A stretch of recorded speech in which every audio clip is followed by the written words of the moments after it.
शासनाच्या नवीन नियमानुसार सर्व पेन्शनधारकांना जीवन प्रमाणपत्र ऑनलाईन मिळणार आहे। त्यासाठी भरल्या जाणाऱ्या अर्जासाठी Aadhaar card, mobile number, bank passbook, PPO number या गोष्टी लिंक होणे आवश्यक आहे। ही प्रक्रिया बँकेत उपलब्ध असूनही खोपोलीतील बँक ऑफ इंडिया वयोवृद्धांना महा ई सेवा केंद्रात पाठवत आहे। त्यामुळे ज्येष्ठ नागरिकांची गैरसोय होत आहे। शासनाच्या नवीन नियमानुसार सर्व पेन्शनधारकांना आता जीवन प्रमाणपत्र ऑनलाईन मिळणार असून त्यासाठी पेन्शनधारकांना ऑनलाईन पद्धतीने अर्ज भरणे क्रमप्राप्त आहे।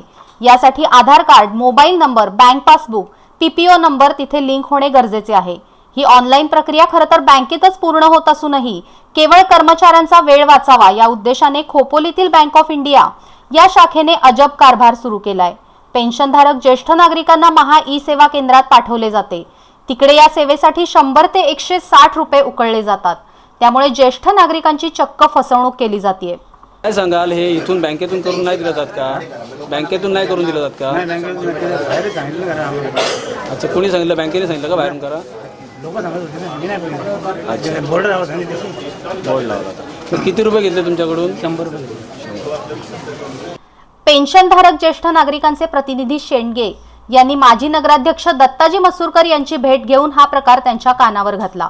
शहरातील आणि तालुक्यातील जवळपास 1,500 पेक्षा जास्त पेन्शनधारक या प्रकाराला बळी पडणार असल्याचे लक्षात आल्यानंतर मसूरकरांनी तातडीने बँक ऑफ इंडियाच्या शाखा प्रबंधकांची भेट घेतली आणि त्यांना बेधडक जाब विचारला।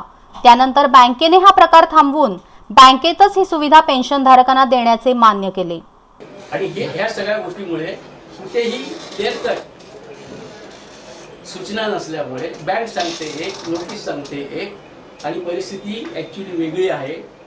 जर आपण कॅशलेस व्यवहाराकडे चाललेलो आहोत आता, तर हे होताना ही सगळी यंत्रणा उभी करण्याची जबाबदारी आपली आहे, शासनाची आहे।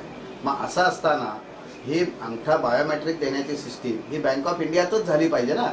ही त्यांनी बाहेर का लोकांना पाठवावं? एक तर मोठ्या प्रमाणात जवळजवळ 1,500 लोक इथे त्या पेन्शनधारक आहेत। अशाच पद्धतीने स्टेट बँकेत सुद्धा ते आहे, तर तिथेही आता हे त्यांनी बदल केला पाहिजे आणि ही बायोमेट्रिक सिस्टीम आपण बँकेतच सुरू केली पाहिजे।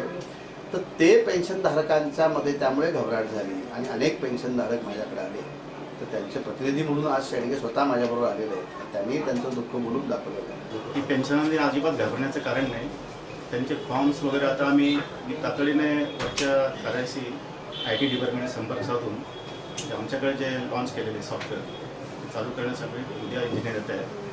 ते चालू झाल्यावर आपण पेन्शनांचे फॉर्म इथे भरून सुरू करू आणि ही प्रोसेस फास्ट करून दिलेल्या मुदतीत आपण ते कंप्लीट करणार आणि पेन्शन याच्या पुढे कुठलेही त्रास होणार नाही किंवा खर्च येणार नाही, बाहेर जावं लागणार नाही, याची मी स्वतः दखल घेतली। संवाद मराठीसाठी प्रवीण जाधव, खोपोली।